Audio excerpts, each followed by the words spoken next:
Welcome to the cockpit of a commercial airliner where the magic of flight truly begins. Here, two pilots work in perfect sync, making sure every detail is spot on before we ever leave the ground.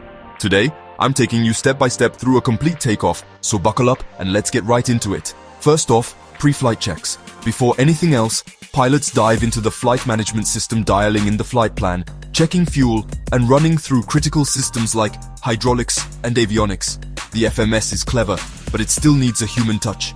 Every number and route is checked, cross-checked, and checked again. Flight plan loaded, runway 27 confirmed, fuels 20 tons, balanced. That's the first officer double-checking the essentials. Then comes the captain. Good, let's cross-check the weather. Clear skies, light winds. Next, cockpit setup and briefings. Seats adjusted, departure charts up, altimeters set, and a quick talk through the plan. Departure briefings cover the route out, what to do if anything goes wrong, and those all-important speeds, V1, VR, V2. V1's our decision speed. Below it, we stop. Above it, we're committed to fly. VR is when we pull back and lift off, and V2 is our safe climb speed. Cleared for ABC1 departure.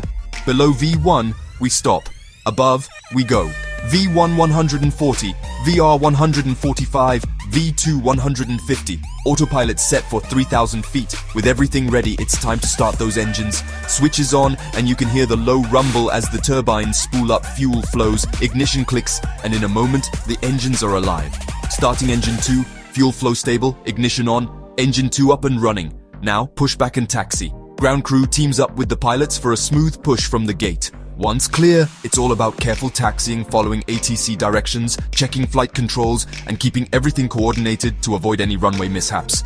Flaps 15, flight controls free and correct. Taxi clearance received via taxiway Bravo. Reaching the runway, we line up on the center line. This is where it all comes together. One last check of the settings, hands on the throttles, and then cleared for takeoff, runway 27. Takeoff power set, checklist complete. The engines roar, the aircraft surges forward. Speeds build, 80 knots, V1, VR, rotate. At VR, gentle pull on the yoke, nose rises, and suddenly, we're airborne. Positive rate, gear up. As the plane climbs, gear and flaps come in. Autopilot gets switched on, and we settle into that first smooth climb through the clouds. Even with autopilot, pilots keep a sharp eye on every system. There's no room for complacency. Flaps up, climb speed 250 knots, autopilot on, following ABC1 departure. And that, right there, is how you go from gate to sky in a commercial jet. Every switch, every check precise, practiced, and all for your safety. If you enjoyed this behind-the-scenes look, hit like, drop your thoughts below, and don't forget to subscribe for more high-flying journeys. There's a world to discover at 35,000 feet. Nice takeoff. Let's settle in for the flight. On course, ready for cruise. Or